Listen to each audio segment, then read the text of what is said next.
নমস্কার, আপনারা দেখছেন বিডিপি পাবলিক জোন। আজকের মুখ্য সংবাদ।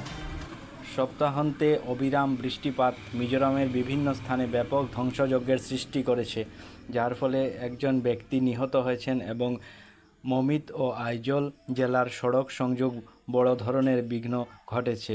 ভূমিধসে নিহত ব্যক্তির নাম রোটলুঙ্গা। তিনি কালাশিব জেলার হরটৌকি গ্রামের বাসিন্দা। রবিবার সকালে সাইরাং গ্রামের কাছে একটি পাথর খনিতে ধসের ফলে তিনি জীবন্ত সমাধিস্থ হন। তিনি খনির পাশে একটি ভাড়া বাড়িতে বসবাস করেছিলেন, যা বিশাল ধসের ফলে ধ্বংসস্তূপে পরিণত হয়ে যায়।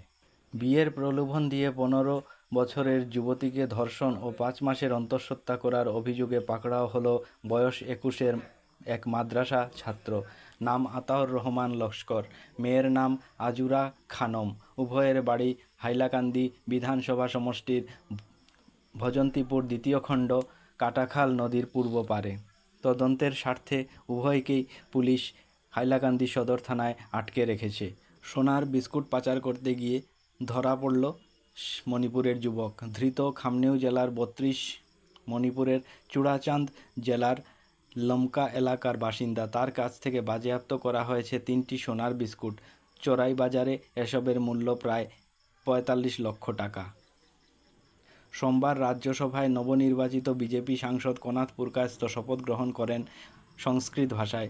শপথ গ্রহণের এই দৃশ্য রাজ্যসভার অধিবেশন কক্ষে এক বিশেষ গুরুত্ব পায়। তার এই অভিনব পদক্ষেপ ভারতীয় সাংস্কৃতিক ঐতিহ্য ও মর্যাদার এক অনন্য মিলনরেখা তুলে ধরেছে বলে মনে করছেন অনেকেই।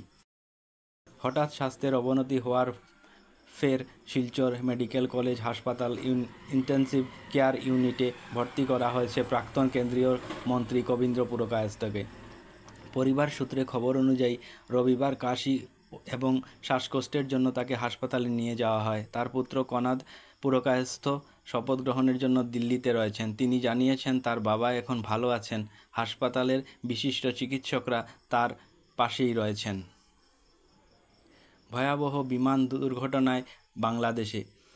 ঢাকার উত্তরায়ণ একটি স্কুলের উপর বাংলাদেশ বিমান বাহিনীর একটি প্রশিক্ষণরত যুদ্ধ বিমান ভেঙে পড়েছে। ভয়াবহ দুর্ঘটনাটি অন্তত 20 জনের মৃত্যু হয়েছে। মৃত প্রশিক্ষণ বিমানটির পাইলটও। আহত 172 জন। চিকিৎসা চলছে ঢাকা জাতীয় বার্ন অ্যান্ড প্লাস্টিক সার্জারি ইনস্টিটিউটে। এদের অধিকাংশই শিক্ষার্থী। এই দুর্ঘটনায় আহমেদাবাদ এয়ার ইন্ডিয়া বিমান দুর্ঘটনার ভয়াবহ স্মৃতি উস্কে দিয়েছে।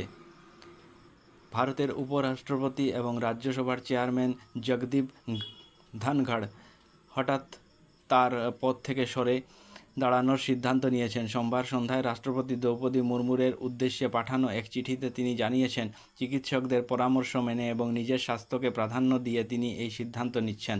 তার পদত্যাগপত্র সংবিধানের 66 কো অনুচ্ছেদের অধীনে সংগৃহীত হয়েছে এবং তা সঙ্গে সঙ্গে কার্যকর করা হয়েছে। খবর শেষ হলো।